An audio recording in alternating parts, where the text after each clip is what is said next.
संविधान वाला मुद्दा ऐसा अटका कि बीजेपी अटक गई। न हिंदू कार्ड चला न राम मंदिर कार्ड। क्या मोदी से हो गई जीवन की सबसे बड़ी भूल? खुद ओबीसी नेता फिर भी क्यों ओबीसी हो गए दूध?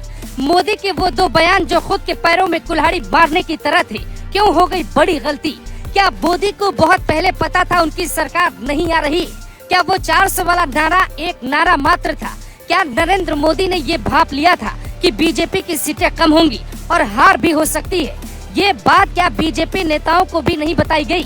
यहाँ तक कि सर्वे रिपोर्ट न तो नितिन गडकरी ने पढ़ी, न ही राजनाथ सिंह को दी गई, न ही योगी को बताया गया कि बीजेपी की सही हालत क्या है।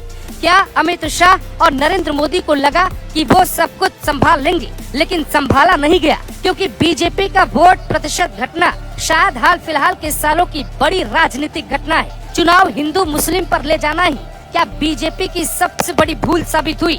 क्योंकि विपक्ष जानता था पाकिस्तान, हिंदू मुस्लिम और पीओके जैसे मुद्दे पे बीजेपी का मुकाबला संभव नहीं।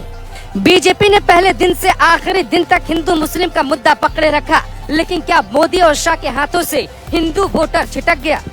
मोदी ने कहा हम कुछ बड़ा करेंगे, देश का साथ चाहिए। वो बड़ा क्या था? क्या किसी को बताया गया? मोदी की बात सुनते ही विपक्ष ने भुना लिया, कह दिया मोदी तो बड़ा करेंगे, संविधान बदल देंगे। संविधान बदलने वाली बात के बाद मोदी शाह की जोड़ी हिल गई, लेकिन संभाल क्यों नहीं पाई? नरेंद्र मोदी ने यहाँ तक कहा अम्बेडकर साहब आ जाएं, तो भी संविधान को अब नहीं बदल पाएंगे। मोदी शाह ने हर मंच, हर इंटरव्यू में बयान दिया कि संविधान नहीं बदलेगा, लेकिन भरोसा नहीं हुआ। तो क्या मोदी का कहना बड़ा करेंगे और जनता डर गई? ओबीसी वोटर अपने आप ही दूर चला गया। राजनीतिक पंडित कहते हैं कि कई बार आपके स्वभाव को देख के जनता डर जाती है। जैसे इंदिरा राज में भी यही हुआ था। बहुत कम बोलना, लोगों से बात कम करना घातक हो जाता है। पीएम मोदी का इंटरव्यू भी होता तो पीएम में उनका ही कैमरामैन होता, उनकी ही टीम होती, उनकी ही टीम उससे एडिट करती। बस किसी चैनल को मिल जाता और इंटरव्यू टीवी पे चला दिया जाता था। क्या ज्यादा अनुशासित होना ही बीजेपी को भारी पड़ गया? इस बात को ऐसे समझते हैं, दरअसल मोदी जनता के बीच गए, खूब दिखाने की कोशिश की गई, लेकिन ओबीसी वाली टेंशन नहीं दूर हुई।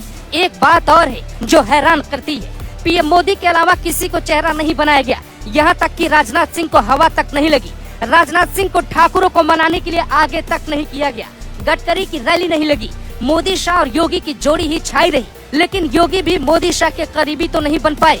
बीजेपी के किसी नेता को रैली करने तक की आजादी अपने मन से नहीं थी, सिर्फ मोदी शाह का नाम लेना था। बीजेपी जो हमेशा जमीन पर रहकर मेहनत करती थी, क्या वो जमीनी नाराजगी को नहीं समझ पाई?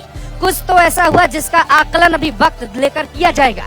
पहली नजर में ये साफ हो गया है कि मोदी को और बीजेपी को फिर से सोचना पड़ेगा, कुछ करना पड़ेगा, जानना पड़ेगा जनता नाराज क्यों हुई। ऐसा क्या हो गया कि सब कुछ देने और अच्छी सरकार होने के बाद भी जनता तीसरी बार वैसा भरोसा नहीं कर पाई जिसकी उम्मीद थी। मायावती ने ऐसे कैंडिडेट उतारे जिन्होंने सपा कांग्रेस गठबंधन के लिए फायदे का काम किया। बीजेपी को इससे काफी नुकसान हुआ। इससे दलित वोटों में भी भारी बंटवारा हुआ। अब समझ में ये नहीं आ रहा बीजेपी के साथ थी मायावती या उनसे बदला ले रही थी।